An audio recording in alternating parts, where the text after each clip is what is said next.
Good morning, comrades. You are listening to WHIVLP New Orleans 102.3. This is your weekly Good Morning Comrade, Jeff and Robert, here on the show. And we have as a guest, I think it's your third time on now, because you came on with the groundwork folks when you were running for MPC, and you came on one time prior. Mm-hmm. Alex Q is back, aka All Things Labor. What is up, homie? What's up? What's up? Good to be back. How you been? What's been going on with you? Yeah, good, busy. I think, yeah, always busy, always busy. But yeah, good. Mm-hmm. I brought you on because I wanted to talk a little bit about an article that you wrote on your Substack. It is All Things Labor, just like it is for everything else. From inspiration to power building, what Zoran Mamdani's win can teach us and what we need to prepare for. And sort of, as I read through it, I was just sort of like, I like this because it takes the all of the excitement from the Zoran campaign that happened in New York, which is localized in New York, even though it had national attention. But like a lot of people look at that and they're just sort of like, what am I supposed to do? That's in New York. That's not here. And, this can sort of at least provide a suggestion of what way folks can go towards that. Do you want to talk about the article and maybe we can go through it a little bit? Yeah, absolutely. I ended up writing it just because I had a lot of thoughts. Like after the win, like you were saying, it received national attention. DSA specifically has had like hundreds, I believe thousands of new members that are joined or are interested because of this specific campaign. And I was kind of just thinking of how electoral work, especially as a labor organizer, I'll be really frank, is not my cup of tea. It sucks. Thank you. I was trying to be kind, but it sucks. It's not fun for me. It's not like, it's not the things that I think I personally think is where we build power, but I also understand it's important. And I also understand it's a way that a lot of people do get interested in politics. I mean, think about Bernie's campaign, think about AOC, think of Zoran, right? It's a great gateway for people to get plugged into political work. Mhm. And I kind of wanted to write just some of my thoughts because knowing that there's going to be so many new DSA members, or knowing that there's so many people that were just really inspired by this, I wanted to talk about how we should prepare for the work that is ahead of us, and also for people to understand that, like, even we should absolutely be inspired. We're inspired by Zoran. He's charismatic. He's like, he's a smart guy. He has good politics. He's been involved in DSA for years now. But making sure that we're not falling into this trap of like one hero, one person, and figuring out that the work has to come, from us, from working class people, and then also understanding that the limitations that the electoral process actually, like, what we have to work in, and then figuring out how we can ensure that we keep that North Star being, building real working class power from the bottom up.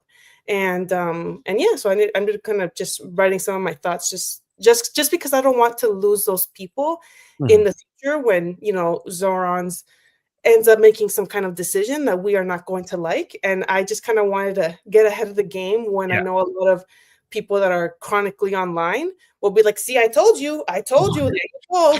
So screw it all. And this, And that, and just like, we don't have time for that anymore. And I just wanted to first just have a really honest conversation of how we can hold two truths at once, that our politicians are going to do things that upset us. We should 100% hold them accountable, yeah. and also understand what we can do outside of the electoral work to actually build working class power. I want to put voice to a piece of that too, because one of the things that really, really annoyed me in the run up to, and I hate, like, again, this is another like Jeff's too online maybe for this or whatever, but like there's obviously those annoying people who just decided that actually Zoran is a Zionist or whatever, and like those people will always be around no matter what forever, and like focusing on them and focusing on all that, like obviously like freaks like me are gonna see it and I'm just gonna like scream at my phone when I see it or whatever. But like, most people don't know about these people, that most people don't care about these people, and what they actually kind of do is take the eye off of the actual work that needs to be done. And I mean, we've seen this in DSA prior when it came to, for example, Jamal Bowman, or when it comes to AOC over and over again, when she does screw up over and over again because she's not super politically savvy, I suppose, is one way to be very generous, I guess, to put it. And it becomes like such a like dominating component of just like all of it takes up a lot of air, and it really doesn't have to. Like, the elected people are going to do like weird messed up stuff, and you really won't notice that if you're organizing your workplace, if you're building something else. But if you're not doing that, then you're going to obsess over it. Yeah. Yeah, absolutely. And I this is why I'm always yapping online about organizing your workplace, because and actually, in fact, I had this conversation with a couple of some other content creators in a call that we had earlier today. Just like, how is it that we're communicating online? Because not only are you like, if you're responding to people through comments or even through a video, like, you're not only talking to that person, like the general public and like your audience is seeing how you're reacting to this. And oftentimes, a lot of self-proclaimed leftists are speaking to other working class people from a place of authority and like I'm very much policing. And instead of being like, we're actually here to build worker power, from the bottom up, and it's kind of like, no, I need to be right and I am correct. And I'm Yeah. just tired of that. And I think, again, if you've organized your workplace, you know that you need, every vote counts, every voice counts. So this is what I'm always saying: organize, because then you actually get to experience what it means to, yes, obviously hold people accountable, but to know at the end of the day, you're going to need that person's support. And I want people to understand how important it is when you're having conversations with people online. So, like you're saying, those comments piss me off too, right? They're just like, well, this is and that, oh, this is and that. Just like, it's like, it's it's infuriating, because people who may not know what you know are going to read that, and if they want to be perceived as more progressive or left, then they're gonna be like, okay, then that's the take I need to also have, and then you regurgitate the same thing, right? So one example here in Los Angeles is, my current city council member is a DSA member, and we are, for DSA, are supporting her reelection. It's Unices Hernandez for CD1.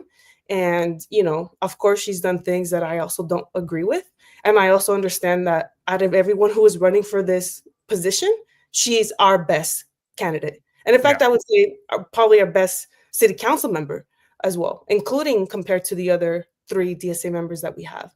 Right. But because we have 4 DSA members in city council and looking to grow it as well, with 2 other positions, 2 other candidates that are running for different city councils. The point is, we know what these material wins actually mean for working class people. And one example is when the Trump administration ended a lot of the funding that went specifically to immigration. Literally, the programs completely cut from one day to the next. That meant jobs lost. Literally, one of the places that me and my coworkers unionized, all the jobs cut. And this is like across many other organizations and nonprofits. But it was the city of LA, pushed by our city council members who are DSA backed, who were able to get some of the city funds to go to keeping those programs afloat. You see what I mean? Like that's something that you can actually do. And it's less about the individuals, but more about the policies. Robert, you look like you want to say something. Well, I mean, yeah. So I don't want to push back on what you said. Like, everything you said is 100% correct, but maybe I can shed some light and give you some more insight. Is that who you're talking about is me. And to start, like what we talked about with Zoran, it wasn't necessarily like, oh, Zoran is not the perfect leftist.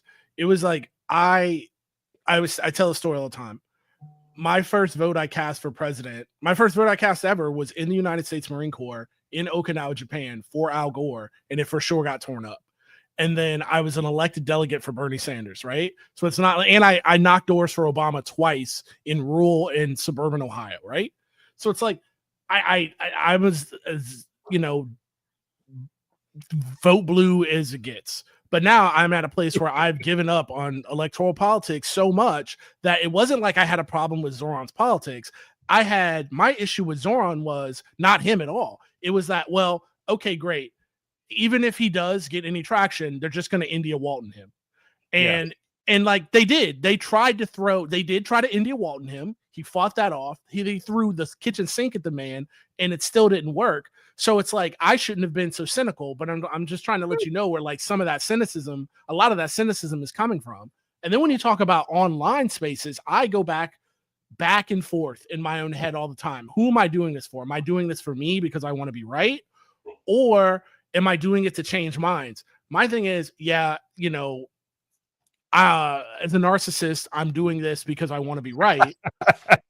But also I'm thinking that, hey, if somebody doesn't correct this and just lets this hang out, then the next person that I'm not arguing with that person.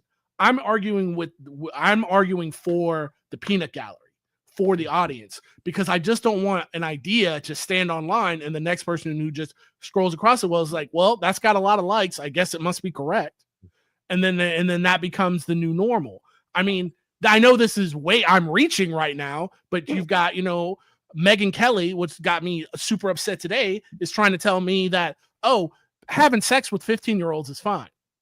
Like, I don't know if you've seen that about the Epstein files or whatever. Stuff. They're trying to like normalize pedophilia. So that now is just hanging out in the ether. And like I said, this is a stretch, it's a reach, but it's just like where I'm coming from. If somebody's not like, hey, this is incorrect, and it sits out there. And as far as organizing your workplace, why it's so much harder than like going online and spewing and just spitting hot fire is because, look, at the end of the day, I do have a block button, and I can just get rid of that person.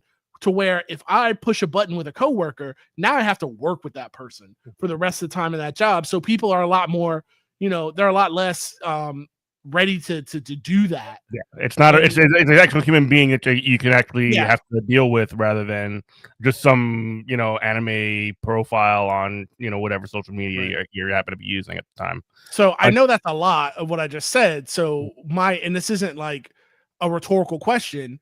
I want to know how you deal with that. How do you deal with me? I'm dead serious. It's not very carefully. Block. No. I love this, and I think, I guess my thing is that I would encourage us to also see the online realm as a reality, right? Because we see the actual impact that it has, right? That comparison that you're making between the workplace and the internet, and and we're seeing it with the rise of especially young men who are going way more to the alt-right pipeline. Like there's like a reality to this, and I would also say there's like a distinction between what you're saying with like everything that's happening with the Epstein files, and like obviously them like wanting to combat that 100%.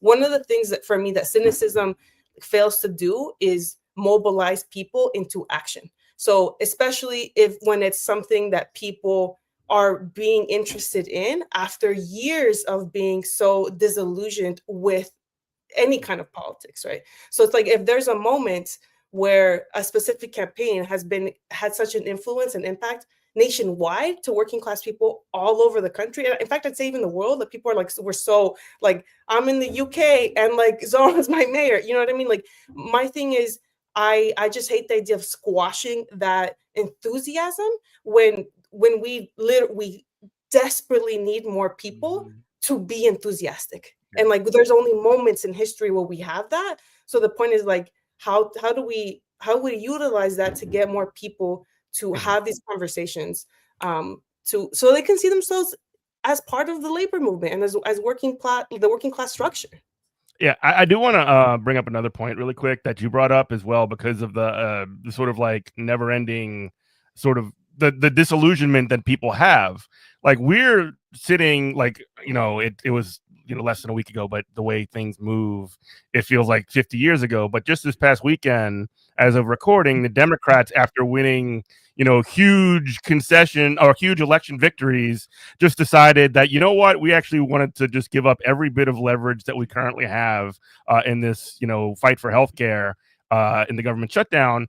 And the reason, and this is maybe my, interpretation and, agree or disagree, but that is a system that is designed to create disillusionment, to disengage people and create that cynicism that we all feel. And that creates a lot of this sort of backlash to any of this. Like the whole point, the whole reason that, the Democratic establishment did India Walton, like, and for folks that are listening, it might not know, she won the primary in Buffalo, and they ended up, having a write-in campaign for the, for the establishment Democrat to beat her. They also did something very similar to Omar Fateh in Minneapolis just this time around, where he won the endorsement of the of the local Democratic Party, and they essentially the establishment rallied around and basically pulled a trick to pull that endorsement away from him. And they're not doing that by accident. They're doing it to create cynicism, to create disengagement, and to get people to just sort of submit to this feeling of inevitability that this is not for you. This is for you to, anything that you do is useless and futile, and you might as well just go post like a not you, Robert, but obviously no, me, no, please. No,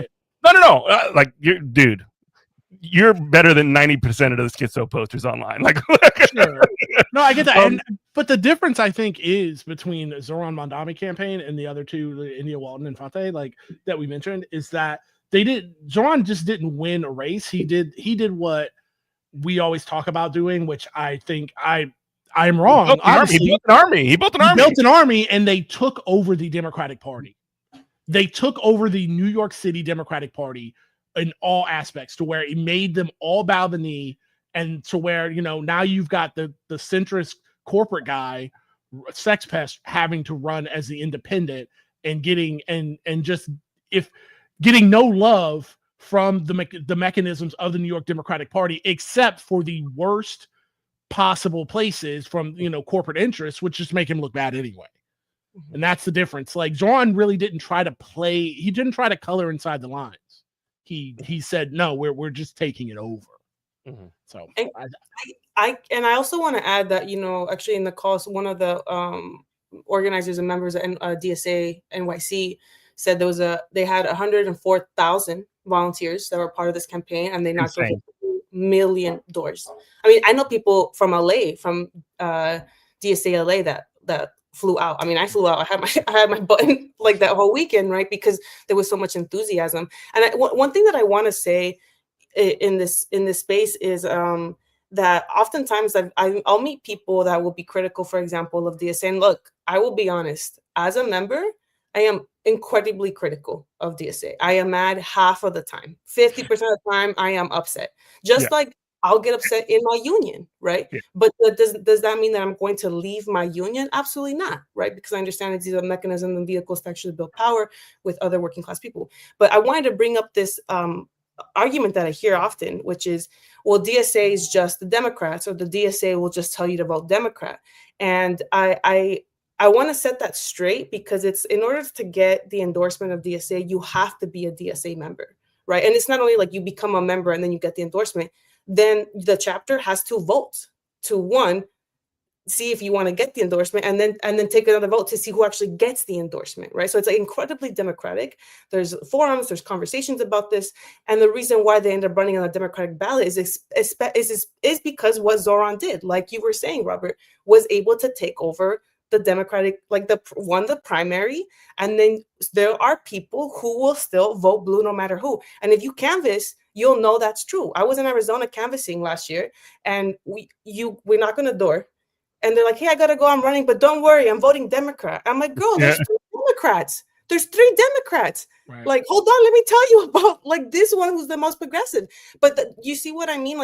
I think that's one of the misconceptions that happens, and I just want folks to know, it's no, we're using the electoral system in a way to actually win elections, and it's not perfect, and we can talk BS about it all, about how it's not, the problems with that as well, but we end up winning elections to be able to get things that we want, including, as problematic as she is as well, AOC into office, Zoran into office, our 4 electeds here.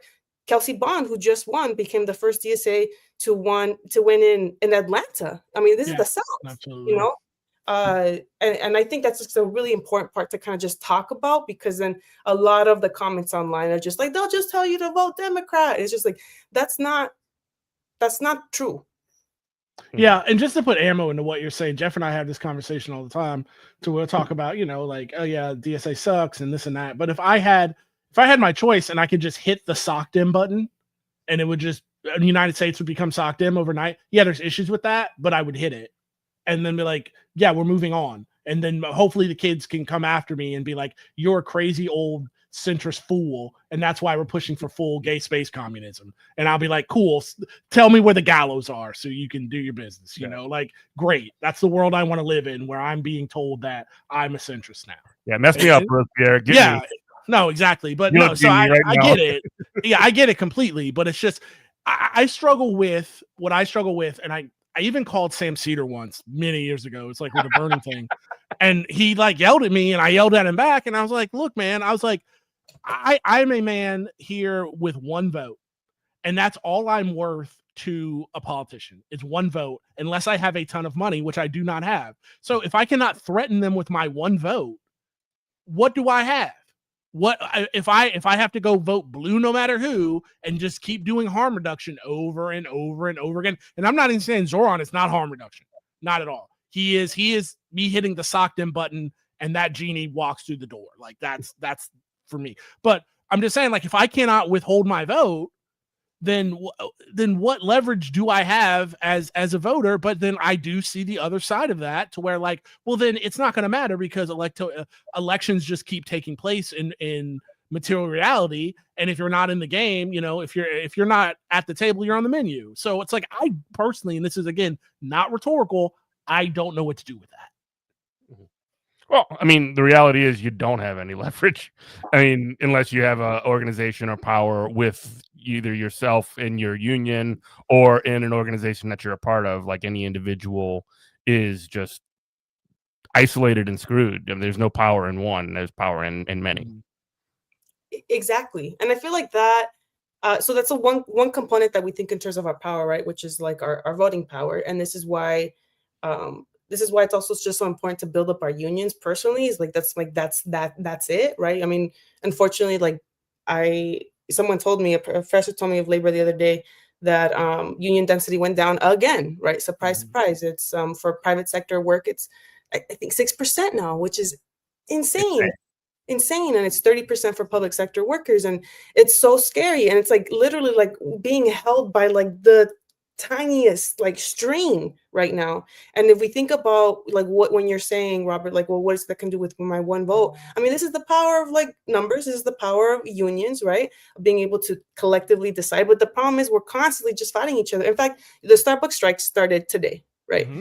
Incredible. When I talk about it, I posted about it. I wrote a Substack about it as well, of like, what can we do to support as community members. And I saw a lot of comments and I got a lot of DMs of people saying like, well, we should have been not buying from Starbucks. We should have been boycotting for years now, but because of their complicit in the ongoing genocide of Palestine, which is like, yes, you're right. Yes. And I applaud you for also doing that. Right. I'll be honest. I love McDonald's chicken nuggets. I do. I haven't gone to McDonald's since then, right?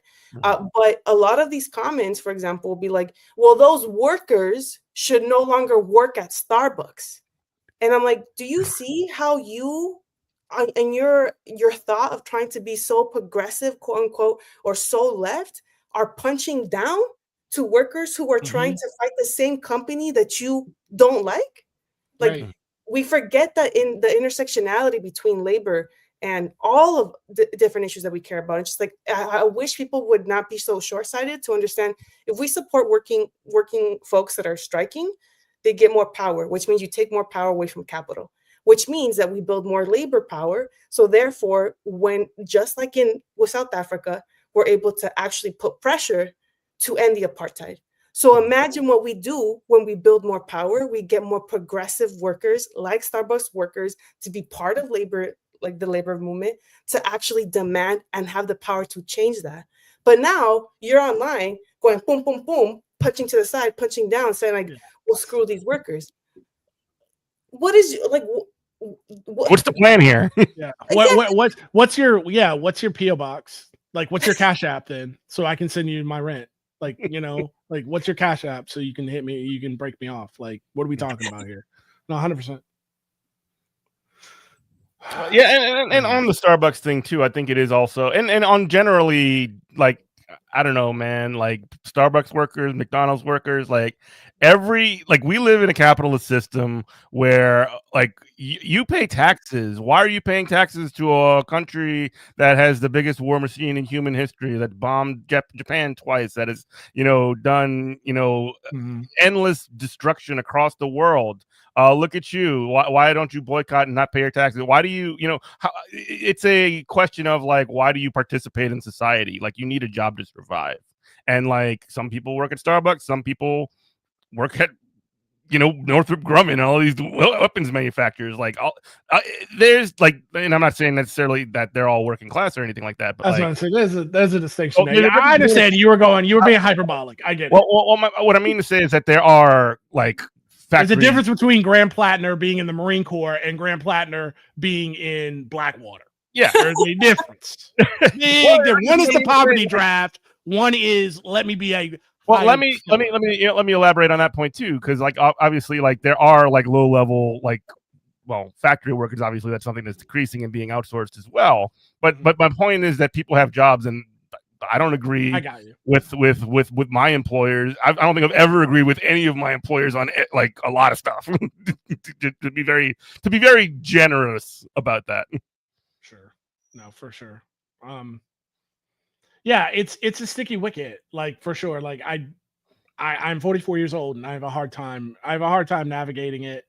To be like, where do my politics actually like? Where do they fit into like our material realities? What can I actually like get done in my lifetime, and what is just like I have to leave to the kids? Like I have a hard time like squaring that circle. But no, these are all good answers, and I hope that these are the same for our listeners. I hope these are the same kind of questions that like go through their minds, because like it does me like all the time. I also too like fast food, and I also do like, I want to live in a world where I don't have to, I have to be like, okay, which one of these beverages, because I'm thirsty, is not made by the Coca-Cola Corporation. Like, it's like almost impossible. And that's even like BDS understands that. That's why it's like, well, of course, like Amazon is a pressure target, but like the whole internet is built off of Amazon Web Services. So like we can't boycott Amazon. Yeah. And your power, quite generally, and you can jump into this as well, Alex, your power is not as a consumer. Your power is as a worker. Like, we live in a consumer society, but that is not where your power comes from. That's where you spend your money. That is not where you generate wealth. That is where wealth is extracted. And that's an important distinction. Yeah, absolutely. And I feel like, I mean, and also it's nuanced, right? Like, I think it's not so like black and white, and it's not so well, you can make more moral choices than, like, obviously participate in BDS. I'm not saying don't do that. I'm not making an argument against that. What I'm saying is that like that has utility, and also like the organizing your labor has utility. Yeah, absolutely. And I would totally agree and argue that our labor is our power. And because so sometimes like these boycotts that will come up usually pretty organically. One that I think was a really incredible example, which is one thing that makes me think, man, we really need to get the white middle class woman to be upset. And once they're mad, then we do things. So I think about Jimmy Kimmel. Like they were like liberals were so mad about that, and they actually were able to like reverse him getting fired, losing his show, right? So I bring this up because that's an example of one being like very like targeted, and I think we're gonna have to see more of that in the future, right? Especially with like more of these billionaires just kind of consolidating power.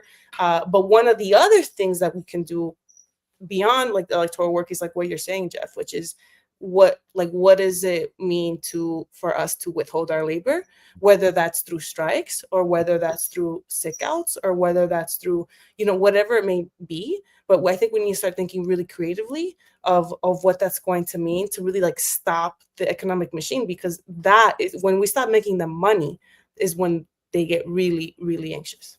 Yeah, you listen to BHIVLP New Orleans 102.3. This is Good Morning Comrade. Alex is joining us, all things labor. We're talking a little bit about her article on her Substack, From Inspiration to Power Building, what Zohran Mamdani's win can teach us and what we need to prepare for. I also do think, like, because you mentioned a statistic that should be alarming to most people who actually are interested in building working class power, which is that 6% of workers or something along those lines are in a union. They are organized, and that what that means is that before even the most established, most powerful unions in this country can express itself in any way politically, there needs to be a lot of power building that needs to take place for that even to be possible or to be effective. I mean, if you have, I saw an article from, friend of the show, Eric Blanc, a couple of days ago, where, he was basically saying that AFG, the leadership of AFG and the Teamsters were responsible or could have stopped the Democrats or whatever, but from caving on this shutdown. And I'm just sort of like, bro, like government workers are under attack right now, and density, in the private sector isn't that much better than it is in the public sector. So I'm just sort of like, I don't know, man. Like, I didn't say this or I didn't like respond to it because I don't want to get into a flame war or anything like that. But if he was right here, I would say, like obviously, like the political expression of the institutions of the working class, aka unions, is important. However, their leverage and their ability to make that expression is very limited because of their lack of density, because their lack of power, lack of establishment. Well, that kind of gets into my whole point, is just like how I feel personally is just like, because the first thing that's popped into my head is like, why is it these workers mess to clean up that Chuck Schumer and John Fetterman are pieces of garbage? How is that my responsibility? Like, what am I supposed to do with that? Yeah, it'd be great if we could all, general striking and get what we want. But why do I live in a world where it's on me? Why do I have to do that? It's the same thing. Like, it's like when I roll through Taco Bell, keep it on in labor, and they're like, hey, do you want to round up for like starving kids? And I'm like, y'all got the transportation, y'all got the food. What you need my 50 cents for? Like a tax write-off? Like what? How is this my responsibility at this point? You've got the logistics to make it happen. If you really care about this and not just for a tax write-off, make it happen. So why is it on labor to cover for these garbage people? I don't. Yeah, I'm with you, bro. I would have been a lot more going back to our online talk. I'd have been a lot more aggressive in that. And been like, what are we talking about? Mm-hmm. I was thinking of like, actually, I forgot. Like, I was thinking of like, how could this be a generative discussion that can like move the thing forward? Yeah, well. No, you're right, and that's why you're better than me. I'm not. I'm serious. Okay, you know what? We got that recorded, and that's now a clip. I say it all day. We're making it to a shirt. We'll wear it all day. No, but I guess my point is that like the ability for, like, you mentioned the general strike just a minute ago. Like, we hear people all the time on whatever, join this petition to do a general strike or whatever. Like, you're gonna run a general strike without unions? Like, you crazy, man. Like, you crazy for that one. You're gonna run a general strike with like a email list. That's how we're doing it. Yeah. And I'm not even saying that like a general strike would be a bad idea, but like the construction of something that is so huge that it's like, bro, we're talking about space program when we haven't even discovered fire yet, Yeah, just in short, like, yeah. So when the first bill comes due, where do I send it? That's what I need to know. That's what I need to know. That's actually I got into.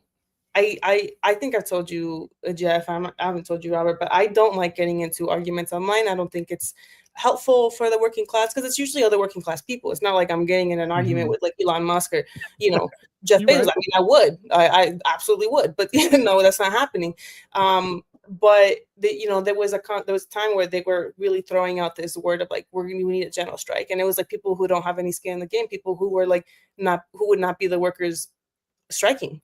So I'm like, with what power and say are you telling other like vulnerable groups of workers to strike, right? And then I got backlash because it was a pretty big influencer who was using their platform to. You're talking about the farm workers from a couple of months ago. I am talking about. Oh my God, that made me so angry. I've never been so. I've been very angry throughout my life, but this was one of the moments where I was like also just really upset, because it's like I worked in immigration for 7 years. I've immigration proceedings specifically for folks that were seeking asylum and other forms of relief and deportation proceedings, and so I know the real risk, especially under an administration like this. So to say things like that when you are not one of the workers that would be going on strike and being so visible was incredibly upsetting to me, especially because when you like a strike is a massive deal. And I'm not saying this to like be like, oh, we shouldn't, I mean, I would love for there to be a general strike and for me to participate in it, obviously, but that's not the point. The point is, if we start throwing these words around because it's hot and sexy, then when the time actually comes for us to even organize around this, and we, quote unquote, you failed because there was no strike, then other working class people are going to, they're not going to see these strikes as having the weight that they should be having. People died. Workers in the past have died through strikes. And that for me is just like, that's one of the biggest problems that I have with social media and I have with content creators, where, not the general public, we it's very obvious that they don't really teach us about labor history. And that's why I always recommend Kim Kelly's book. I always recommend Hamilton Nolan's book, The Hammer. They're first of all, incredible books. They're so well written, just because we need to understand like where it is that if for us to think of the future, we need to understand our past. And this is where I'm just like, yes, please read before you start yapping. There you go. That book. No, you're right. I mean, it's just, yeah, it's a bunch of people, like you said, with no skin in the game, and they're quick to tell you what to do. But then, when the problems pop up, there's no recourse of how to get those problems solved. I'm like, well, let's figure out. And it's, even if we sat here, if it was the council of, the three wise people, and we come up with the perfect plan, like things are going to go wrong. And so we need to be fluid and be able to be like, okay, this isn't going to happen. I guess I have a question for you, Alex. Like you mentioned, like the Jimmy Kimmel thing, and it's another thing that's always been in my head is, how do we take like white middle class wine moms, like the I've Had It podcast ladies, which I'm glad they exist because they're reaching out to people, that's like, they're not Maoist third worldists yet, but they're on their way.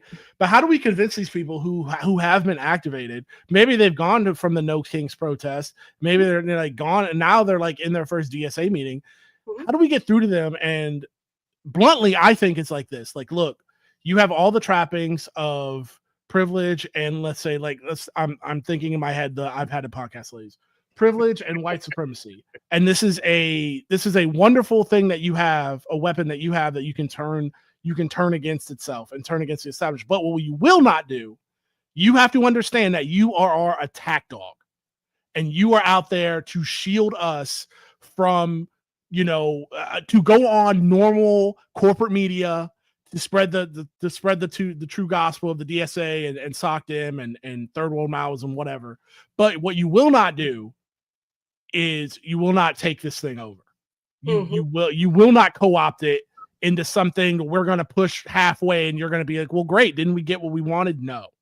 You have to understand, like, all due respect, you have to understand that you are a tool in this, and you are a tool to be used. And we mean that in the most loving way. You know what I'm saying? Does that make sense? If I might, like earlier, like you said that you couldn't wait for the moment till we were brought up on charges to the gallows as reactionaries. Like, yeah, maybe we got to do that to them. I'm sorry, go ahead, Alex. Yeah, when the time comes, obviously. Yeah, I mean, I'm sure you guys have seen the videos of like there were like some white mothers. I believe it was out in Chicago that like literally put their bodies in the line in front of like ICE agents, and like that is it, right?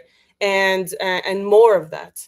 And you're right. I mean, like I worked in immigration, so the second time that there was an influx of unaccompanied minors that were coming into to the U.S. because they were fleeing violence, mostly caused by the United States at the hands of the U.S., right? There was like a boom of upper middle class white women from the west side of LA, so that's like Santa Monica area, like rich LA, right? That started creating their own nonprofits because of this. Mm-hmm. I always felt some kind of way about it because now I'm thinking, 10 years from that moment, now they're going to be perceived as experts because they're leading these organizations when, they have a very limited perception of what it means to, one, be undocumented, to be a person of color, to deal with these like struggles. Unfortunately, I think there's certain spaces like the nonprofit industry, depending on your ties with the funders, that is always going to be tied to that, right? But I think to answer your question, Robert, in terms of the spaces that we have, in terms of more like leftist, socialists, or folks who are just who call themselves progressives, that will be limited by the relationships that we're building with those individuals, specifically, well, let's say those white moms that are coming into DSA, but also with our other comrades around us, right? Because the only way that those people are going to get into these positions of like any kind of like leadership is going to be because other people are buying into it, right? So it's like, so I think it's like a twofold. It is going to have to, for us to build those relationships with those white women specific. We keep saying white moms, but just because we're picturing in our head. We're picking. Let's say that, which will not be. We're picturing Karen in our head. God bless her. I love Karen. My mom's a Karen. Love her to death. Right.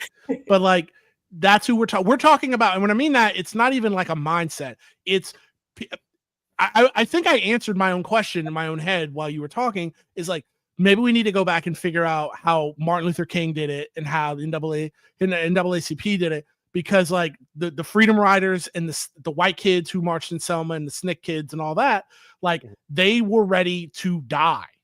And some of them did, but they were never trying to co-opt. They were never trying to establish leadership, because they knew as soon as they touched that, it would just morph into something else. So maybe it's finding out how they did that. Yeah. And, you know, it's getting through to these people like, look, the reason why we need you so badly, because when bad things happen to you, when you put your body on the line, people are going to care. Yes. That's where it's at. And just, that's it. And you know, this reminds me of when we think about, and for people who are listening, like, what is your role in all of this, right? And like you said, Robert, we need everyone, right? This is why I always try to be very like honest. I mean, first of all, just try to be a friendly person. Friendly folk. I think it's because I'm also Mexican. But I had a really good conversation with a Teamster from in California who like. I think I told you this, Jeff. I'm not sure if I brought it up during this podcast, but I had a conversation with a Teamster who I'm talking, you know, and Teamsters are usually like really like proud Teamsters. You can spot them from 1,000 miles away. You know, they look very alpha. When I have the coolest jackets in town. The best jacket. No, this is like the coolest jackets, decked out, like just like deep voice, like very like massive, like manly man, like very manly man, right? And it was interesting. One day he called me because he wanted to talk about something that I had said about Sean O'Brien. I had, you know, basically said something about if, you know, it was when he spoke at the RNC, and I said, well, you know, someone had asked me what are your thoughts on this, and I said I have a lot of thoughts, but I think my thoughts are irrelevant. I would say what I care about is knowing how the membership of the Teamsters, like what is their thought, right? Because if their thought was I am very mad, then something is not getting connected from leadership from Teamsters with their actual membership. If the membership was happy, then we need to talk about why they believe that having their leader, like one of their, you know, their president speak at the RNC is okay. Because that is also a problem, right? So anyways, we had a conversation, and he ended up saying, like, you know, he's like, look at me. I look like a Republican. You would assume I'm a Trumpy, like you would, and I hate that guy. And he was just like, but he basically said, I can enter spaces that you, Alejandra, cannot, because of the way that you look, right? And because you are a woman, and because you are Latina, and you are Mexican. So people are not going to respond to you the way that I can infiltrate white male dominated spaces. And he goes, and if I can do my job, it is to get some of those folks ready to talk to you. Yes. That is key. That is so key. Yeah. That's so important. So, and this is not someone that calls themselves like a socialist. He goes, and he literally said, I can't be using that word. I cannot use that word around, like, even my other, like my coworkers. And I thought about a conversation that I had with some of my friends who would 100% consider themselves a lot more radical or a lot more left than myself, right? And I agree, for sure there's folks like that. And then my job is to get those people also willing and able to speak to my other comrades. And you pass the baton of workers that way, right? But because you have to see what your position and your positionality in this world can do to build working class power. And that's why I love using that example of that Teamster, because I was like, it's like, yeah, dude, like, yes, that's exactly it. I don't know, man. That sounds kind of like organizing. A lot like organizing. Yeah, and it looks 100%. Like it looks completely different to where it's like for everybody to where like I can go in those spaces and I will use the socialist like leftist communist label because I've literally been at NASCAR races talking to the most like Trumpy guys possible, and they're like, "Well, you're a liberal, and like we're drunk, we're 12 Coors Lights in." And they're like, you're liberal and blah blah blah. And I'm like, whoa, hold on. I'm like, I am not. I'm like, don't cuss at me. And they're like, well, what do you mean? I'm like, I'm as far away from that as possible. And I go, I am a socialist communist. I go, here's what my utopia looks like. Does that line up with you? And they go, I didn't know there was a difference between. I literally had a guy tell me this. I can see his head. He goes, he's like, honey, he's talking to his wife. He goes, do you know there's a difference between liberals and leftists? I thought they were the same. This guy's a leftist. Most people don't know any of these. And I'm like, yeah, brother, let me tell you what my worldview looks like. Like, even if we disagree, even if you don't like trans people or queer people or whatever, like you get healthcare too, bro. Like in my utopia, all it is just you get what your tax dollars should be paying for instead of the murder of brown kids. Are you down with that? And they'd be like, well, yeah. And I hit them with like, well, it's like, well, I just think everybody should work for a living. I don't like people freeloading. Oh, so there's the guy. I was like, yeah, so like everybody should take according to their needs and everybody should give according to their ability. And they're like, yeah, I can agree with that. I said, you just agreed with Karl Marx. Like maybe I'll look into that. I'm like, yeah, brother. And he did, but so. That's what I'm saying. When you have conversations with people like who even are like conservatives or call themselves like however is that they're identifying, sometimes I don't even like to say it. I mean, I've been in spaces with like some building tradesmen and like I didn't even say anything. I'm not even carrying around my DSA card, and they'll be like, those damn socialists are trying to infiltrate the building trades. We're not gonna let them. And I'm sitting there going like, oh my god, that's crazy. No, that's nuts. The trades? You mean the trades?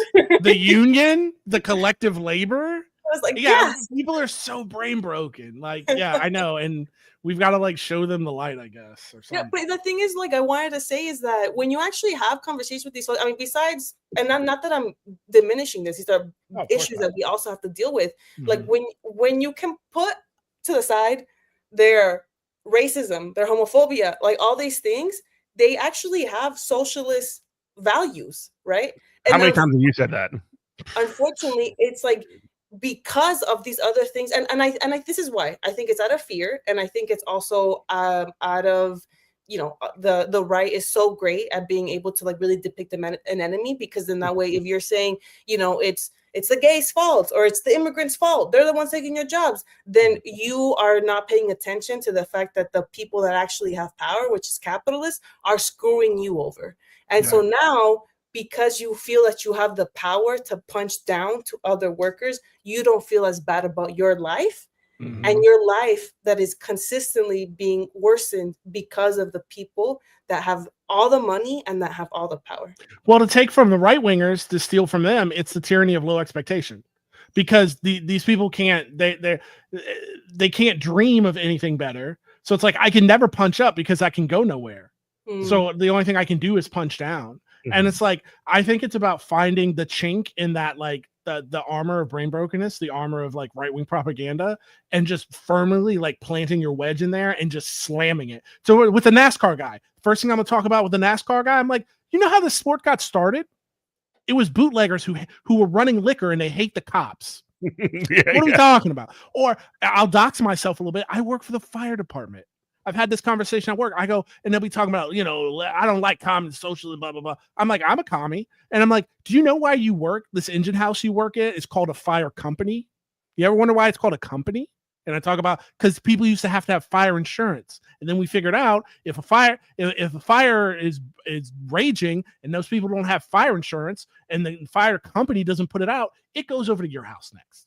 So now we had to decide that everybody, no fire insurance is needed. If there's a fire, we're not asking how much what your credit score is. We're not asking how much you make, how much you gave. We're putting it out so it doesn't burn down your house next. And it's just finding that wedge of just common human decency and just slamming it again. Yeah. And it is really also kind of crazy when you also think about the union component and this sort of like anti-communism that exists in the American labor movement. I mean, regardless of whether it's contradictory or it's wrong, and a lot of leftists will like not hesitate to point all that stuff out. It kind of doesn't matter if you don't do anything about it. So like, how do you get into that space and how do you operate in such a way that you can actually make it better rather than being the critic and basically saying, oh, this is all wrong, this is all effed up, and this is whatever it is, and that's the way it's always going to be. Right. And that's how I feel about unions. That's how I feel about organizations like DSA. That's how about the Democratic Party. Like, and again, on the American left, when it comes to like the project of like building any kind of power, like you do have to have this. You're essentially in a handicap match. You're fighting against two opponents. One of them is the demon that like wants to just destroy anybody that's not like a billionaire. It actually doesn't really matter that much to them, what their identity stuff is. But then also you have the woke barbarians in the Democratic Party as well. Mm-hmm. The woke barbarians. Woke barbarians. No, they are. They will defend the status quo to the death. Like, they just did it again. It's Weimar Germany for sure. They just did it when it came to and I bring it up again. The government shutdown, when they give up everything, they're essentially operating. I mean, I hate to be, the uniparty or whatever, but like they did literally operate in the interest of like the reason that Angus King came out like literally just a day or two ago to say, why I caved because I wanted to prevent the filibuster, which is I wanted to save the filibuster, which is the thing that prevents, the Senate from doing anything ever. Mm-hmm.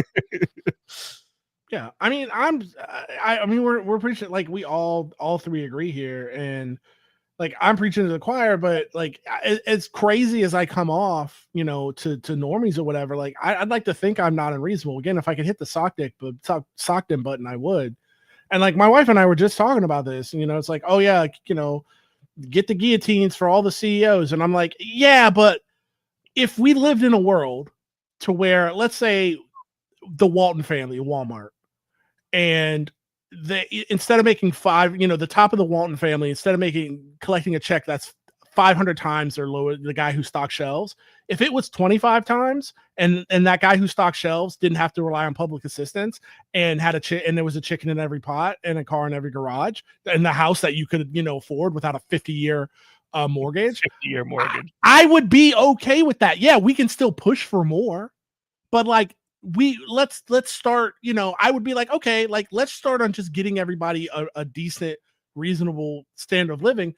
And to go back to the DSA thing, Jeff and I have talked about this all the time. Like, I'm not a member of the DSA anymore because it's like getting a bunch of leftists together is like herding cats. But what Jeff and I used to always say, like our local bar was called P Rogues, and everybody would go after the DSA meetings. And so people be wilding out in DSA meetings. I'm like, is this the DSA meeting conversation or is this a P Rogues conversation? Right. Because we can all go there and get drunk on $3 Miller Lights and yell at each other and feel good about ourselves. But like, please don't waste people's time in this room. I will. It's like, what is your red line? Like, there are certain red lines, like electric fences, that I will not tolerate. But those things are realistic. And if we're moving in a direction that I don't 100% agree with, but I can see that there's like good faith intent behind it, I will move in that direction. I will put that, like, that's probably the old like Marine in me. Like a well-laid, there was a maxim in the Marine Corps that would say like, hey, a plan that is a bad plan that's executed with zeal has a chance to succeed, to where the best laid plan that's executed with no zeal and no heart has zero chance to succeed. Yeah. What do you think? No, what do you think, Alex? Well, I think you should join DSA again because of what you're right. You stole me. Because I'm an easy sell. You just said it. I mean, I'm the guy at the car lot that needs a car. Yeah, I'm an easy sell, man. You responded. You answered the reason, right? I mean, yes, it sucks. Like, don't trust me. I went to the national convention. I like the first 5 minutes. I was like, what the heck is this? This is, Yeah. I can't cuss, so I'm not going to, but just I'll tell you right now, if I could, I would be cussing because Right. it was insanity. It was so insane. And I mean, there was moments where I was like, I am done, right? And I was like, no, hold on. I can feel my feels and still understand that in order for there to be change, I have to be in these positions where it is difficult. This is why also like organizing, like it sucks. I spoke to UCLA labor class last Wednesday, and I spoke to a Cal State Dominguez Hills class 2 days ago, yesterday. And, some of the students talking about how like, they're organizing their workplaces or like, oh, it's really difficult. It's like, yeah, it sucks. It was one of the worst times of my life when we were organizing. And it was also one of the best. And it was because we need to get, I think, as people, used to doing hard things. And I'm not sure if it's ever going to get easy, but we have to do it. Like we have to, and one thing that I want to say that you were talking about, like being able, like the future, being able to buy, like have a home, have a good job. I did, there's someone on a training for this coalition that we're a part of that did an incredible like icebreaker that basically was like, imagine what your like utopian future would look like, right? And it was really incredible to hear people say different things, like what would it look like. And then someone volunteered and said, like, well, police would be a lot, they would be held accountable, and it would be much more just, etc. And the facilitator, who's this incredible Black woman, says, in your future there would be police, and she brought it up in a way to be like, oh, she's like, just so we can have a moment to not always be in the defensive, but to think really creatively of like what the future would look like. And then that way we can have a North Star of what we should work towards, right? Because we're constantly on the defensive. We're constantly trying to fight so they don't roll back on the few rights that we do have. So like, I encourage, all of us, Jeff, Robert, we can do this. Anyone who's listening, like, have a couple of minutes, speak to someone about this. What will the future look like for you? Someone said today, I wouldn't get in debt for going to law school. I wouldn't get in debt for, like, I'd be able to afford a home. It's like, maybe in the future, education would be free. Maybe in the future, housing would be free, right? Like, how can we think of these things that allow us to just try to imagine a world that is not what it is now? Because so much of what we believe is limited by our capitalist realities. Yeah. No, I get you. Yeah. We got a couple minutes left. We have a couple minutes left. We do need to kind of wrap it up. So any last word, Alex, and where can we find all of your beautiful work? Yeah, thank you. I am on Instagram. I am on TikTok, also Blue Sky. I'm trying to dabble into YouTube. That scares me a little bit. But also, yeah, check out my article. I'd love to hear what your thoughts are. I'd like to write more. So yeah, make sure you check out my All Things Labor Substack, IG, TikTok. I was about to say, my wife is looking for Substacks. Like Yeah. I think she's like, I'm tired of being on Twitter. I need something that's actually not junk food to scroll. And she's like, I'm dead serious. She's like, I think I'm gonna get into the Substack thing. And I'm like, I don't know what to tell you. Yeah, well, check it out. Well, when you do some more writing, you are absolutely welcome to come talk about it with us. Alex Quintero, thank you so much for joining us on Good Morning Comrade. And thank you to everybody for listening. This is WHIV-LP New Orleans 102.3. We love you. Bye-bye. Bye. Bye.